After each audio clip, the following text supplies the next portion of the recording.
Hey guys, it's H4, aka Beardnor himself, your Chinstrap Commander, and I want you to look at level 60 Machine Gun Dylan down here.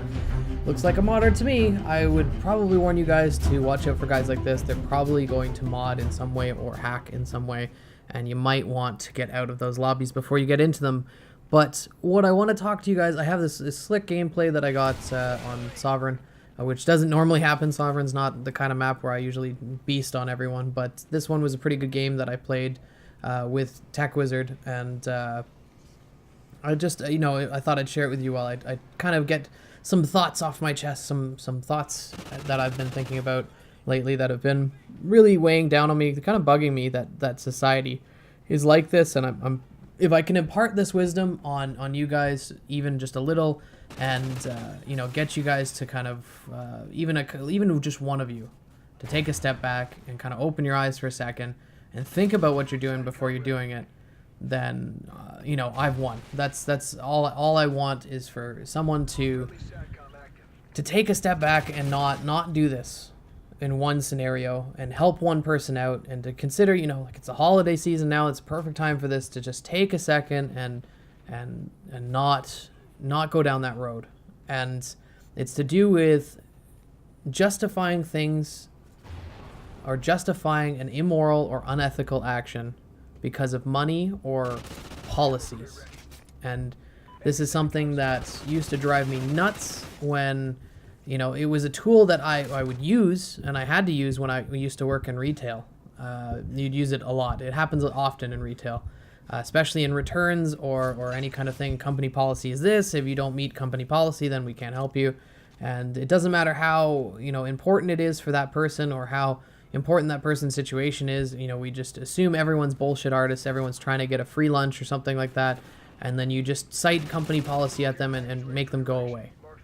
And I don't know, there's this thing, I was dealing with something recently. I'm dealing with a parking ticket, and I won't go into detail about it because it's a little personal, but basically the parking ticket was given in the wrong. It was the officer that gave the ticket gave it in the wrong. They I don't know if they were trying to meet their quota or performance expectations, but they gave it in the wrong. And this is something that affects someone, and they weren't thinking about it. They were thinking about whatever it is that they have in their life, whatever supervisor was screaming at them to meet the certain amount of tickets they have to write that month. Whatever the case may be, this guy turned around and wrote a ticket that he knew was bullshit, knew that somebody would take him to court and win, but he wrote it anyway and gave someone a hassle because of someone else giving him a hassle. So he kind of passed it along, and he justifies this as, well, this is what my supervisor told me to do, or this is what my job is telling me to do, and I don't know if you guys have been following on Twitter, but I just dealt with this with an ISP, my internet provider.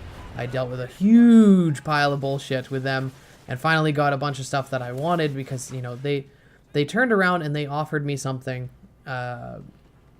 for, in terms of, fixing a problem. I've been having so many problems with them that they offered me something nice to kind of keep me happy and shut me up.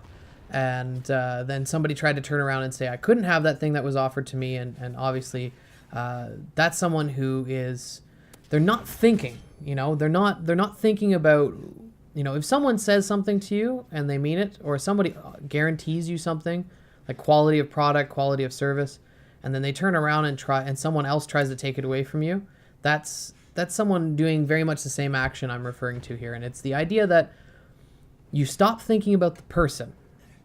You're not thinking about the person. You're thinking about the job, you're thinking about the money, you're thinking about the situation, you're thinking about the policies, but the person is irrelevant.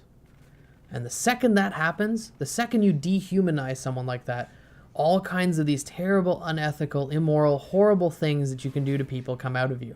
And this is not in your nature. That's the really scary thing. It's not in your natural nature to do this. It's something that has been conditioned into our society the way things are now, that we do this to people. We dehumanize them, and we don't consider that, they may very well be affected deeply in their lives by the actions we take. A good example, I was just watching a Philip DeFranco video, and thankfully somebody went out and started a Kickstarter for this guy and got raised more than enough money to solve his problem. But you know, it was a blind man, and he had fell on the train tracks, and his dog had jumped down and tried to protect him, I guess, from the incoming train, which is a very noble thing for the dog to do, even though it's kind of futile. And they both did actually get hit by the train and survived, but they were healing in hospital. But this guy was just about up on the time in which insurance would continue paying for this guide dog, right? And because it's a seeing eye dog, it's a licensed animal. It's a trained animal that's licensed, and somebody is, you know, footing the bill for this dog to be in your life. But you develop a bond with these animals. If you're spending every day and you trust each other and you're each other's best friend, you know, that transcends the money, that transcends all this crap. And yet somebody would be willing to take this man's dog away from him because of some ledger book in some company's account firm, you know, in their accounting books, and going, well, this doesn't add up, and this person we should get our product. You've taken it and turned it into a product, and you've taken that person and turned them into a number. And I hope that you guys, in whatever jobs you work, if you do work in jobs, if you're old enough to be working at jobs, if you're not, that's okay, just be nice to people, and that's all I ask. But if you do work in a job, you know, this holiday season, take a minute, and when someone's upset about something, or someone's having a rough day, or someone is, you know, going through a rough time, you know, my girlfriend, or fiance, I should say, I'm still getting used to that. She does this for customers at times where she works. She's the manager of where she works, and sometimes she'll comp them, you know, like a cup of coffee, or she'll hook them up with something because they're return customers and they're having a bad day, and she's trying to take care of them. And you know, and make their day a little bit better. And if you can do that to someone, if you can do that this holiday season to someone, if you can make someone's day a little bit easier, or you can be understanding where other people won't, then that will put you good in my books. And I hope you guys do that. If you guys are new around here, please hit that subscribe button and check out my last tip guide, Easy Mode Gamer's Guide 2 on Prison Break. Lots of good lines of sight. All the stuff's T. Martin missed, which somebody told me that these spots were better than T. Martin's.